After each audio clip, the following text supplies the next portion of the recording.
I can't remember any of my friends whose families built their own homes. But Mr. Penick, of course, was African American, and he at first they had a contractor.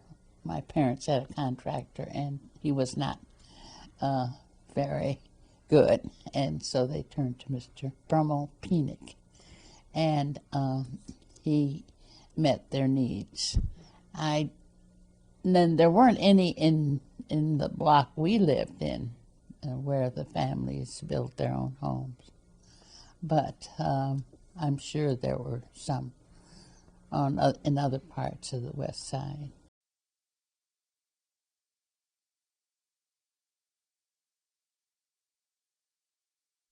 My father, in fact, he was the scoutmaster, and my mother had a Monday night class for older boys, and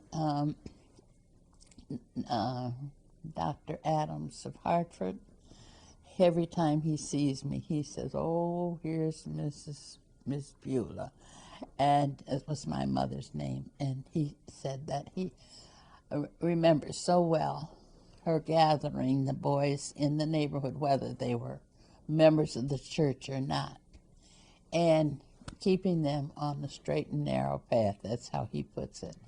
So the church was a very important part of the community.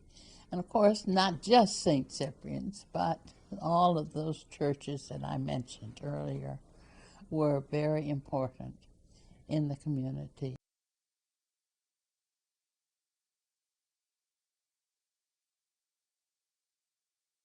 Have you ever had dandelion wine? Well, we would go out to River Rouge on Sundays and pick the dandelions. And my father he would have big crocks in the basement, and he would make this wine. Now, my brother and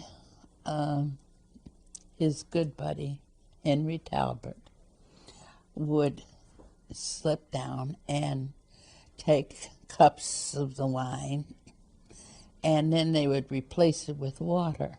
But they would take the bottle or wine out. So my father said, "Well, I guess the wine is ready." And when he would go down there, he had a crock of water. So he knew who was doing that. So then he put it in the fruit cellar and locked it. And of course, my brother found the key.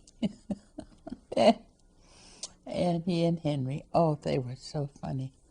This is a whole new chapter, but it was a fun time when we think about it.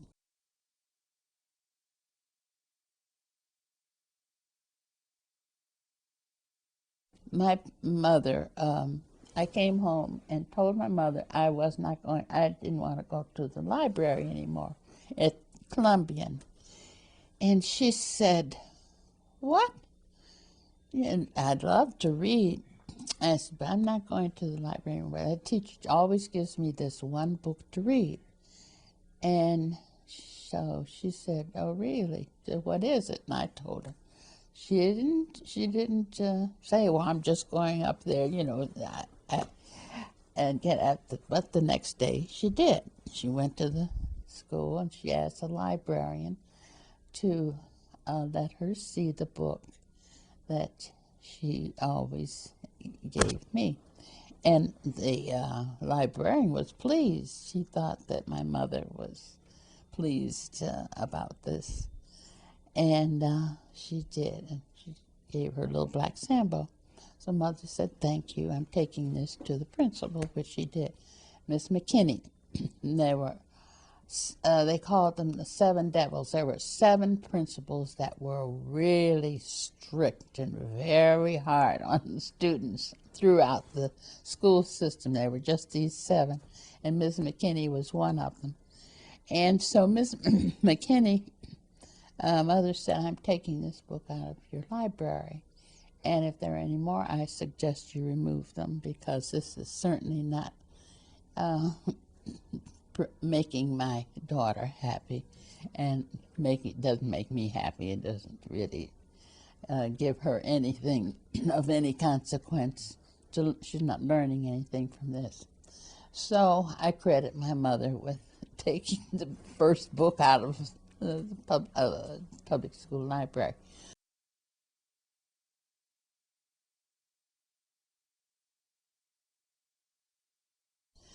There were many things on both sides of the boulevard that attracted us back and forth. There was a theater on Warren Avenue, and we could go on Saturdays and see the cowboy movies, and it was be continued. The cowboy would be riding a horse, and all of a sudden he was going to go over a cliff and would end. So you had to come back the next Saturday to see if he fell into that, over that hill or mountain or whatever it was. So that was one of the attractions. And by the way, on the corner of Woodrow and Milford, I don't know if you know it, there's a church. Can you picture that church on the corner? It was the Bernie Theater. Bernie Watkins was an only child. Her father was a physician. And he asked her one day what did she want for her birthday. And she said she wanted a movie theater. And her father said, a movie theater? Well, he built it right there on that corner, and he invited all of the Bernie's friends to see the movies, and we would go, not every week, but occasionally they would have movies. Now it's a church.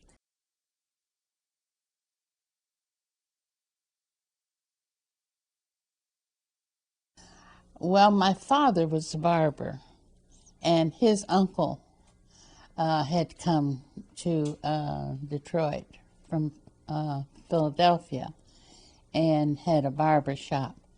And he had my father to come because he was also a barber. And he worked on the boats in the summer, barbering. And then in the winter he'd work with his uncle. Then he decided to open his own barber shop, which he did. It was the first black-owned four-chair barber shop on St. Antoine and Watson. My mother was a school teacher, but she went into social work when she came here, and that was how they started out. She was one of the first black social workers in the Department of Public Welfare, as it was called then.